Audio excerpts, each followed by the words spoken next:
When Nephi arrives in the New World, one of the things he does is to build a temple.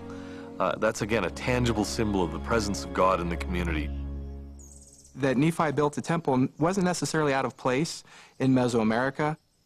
The temple actually was the center of worship for Mesoamerican people, and rituals would take place there. The pyramids that are found in Mesoamerica are not temples.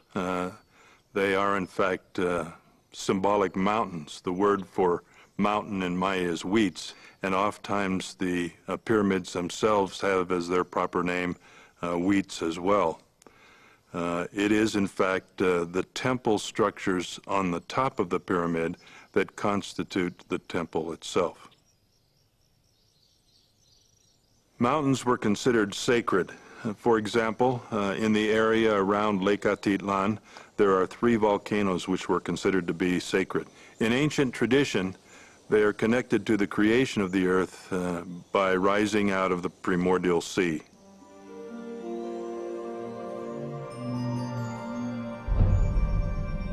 Caves and mountains were believed to be the most sacred places, like the Holy of Holies. A Maya pyramid would have been an artificial recreation of the mountain, and the sacred rooms on top would represent the caves. Caves were seen as portals to the supernatural world, particularly the underworld. The Maya had a 3-tiered conception of the universe. They had the sky above, they had the surface of the earth, and then a watery underworld.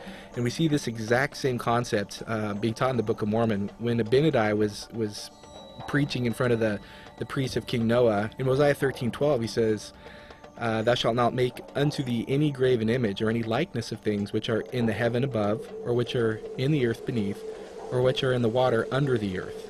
And that's just exactly the concept of the 3-tiered Maya cosmos. Although it isn't clear exactly what went on at each of these levels or how one achieved one of these levels, the ultimate goal of the Maya, and certainly the Maya kings, was to go to the highest level of the cosmos and end up in the sky.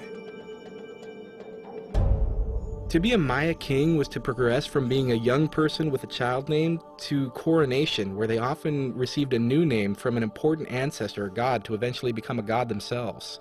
An example of temple worship in the time before Christ in Mesoamerica can be seen in the triadic architecture in the Mayan area, where you have 3 temples. We don't know exactly what was done in these temples, but a recent find in Guatemala from a period before the time of Christ does have murals relating to creation themes.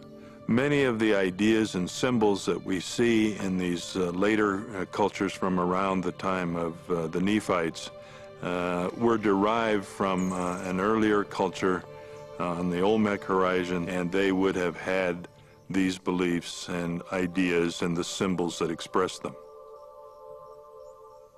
The straightest line for a person to follow in antiquity, from conversion to covenant abiding, is through the temple. The temples are as important to them as they were to Solomon when he built his temple.